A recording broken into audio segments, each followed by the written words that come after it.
Deseskalada egoera honetan, Euskal Herriari begirako irakurketa bakarra egitea oso zaila da, jasaten dugun zatiketa administratiboaren erruz, inoiz baino gehiago sentitzen delako, Euskal Herriak jarraitzen duela izaten herri zapaldu bat eta herri zatitu bat. Adibidez, lurralde bakoitzan neurri oso ezberdinak aplikatzen ari direlako.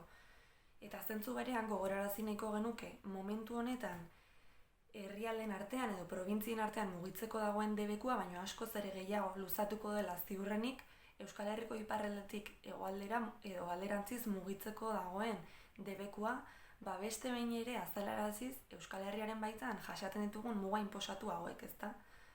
Hori esan da, eta deseskalari begira jarriz, Nafarroaren kasuan, eta Nafar gobernuak proposatutako deseskalada prozesuari begira, egia da badela, behintzat, Euskal Autonomia Erkidegoan aplikatutakoa, baino prozesu koherenteago bat, baina hala ere jarraitzen du izaten prozesu bat guztiz prezipitatua eta beraz ziurgabetasun handia sortzen duena, ez?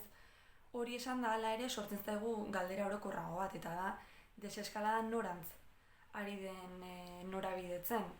Zeren deseskalada ez bada eraldaketarantz, ez bada denon bizitzak erdigunean jarriko dituen eredu batetarantz, azkenean ez dio uzten lehengo egorara itzultzeko antzerki hutsa izateari.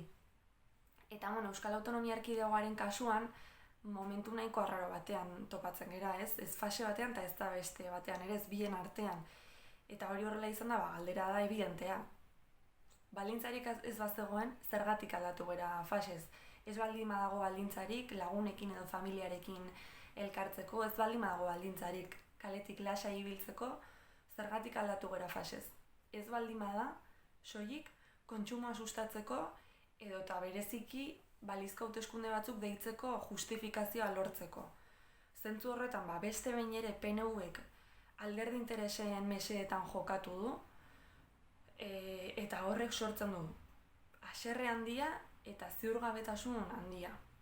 Deseskalada prozesua guztiz eredu zentralista batean diseinatu eta aplikatu da Madrildik, baina PNV-ek erabakiak hartzeko zeuzkan margen txiki horiek ere, interes politiko propioi erantzuteko erabili ditu eta erabakiak modu ez konpartituan hartuta, guztiz aldenduz krisi honi erregisa erantzutetik. Ze erregisa erantzuteko behar da gaitasuna, baina behar da baita ere borondatea.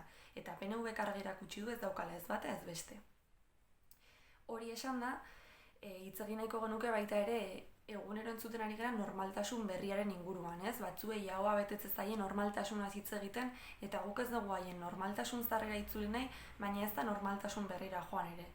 Normaltasuna delako orain bizitzen dugun, baina lehen bizitzen genuen langabezia eta prekarietate basatia, normaltasuna da angeluko erailketa matxista, normaltasuna da azken egunetan talka edota itzubaltzetako gaztetxea desalojatu izana, normaltasuna da Euskal Herrian aplikatzen diren neurriak Euskal Herrian erabaki alez izatea.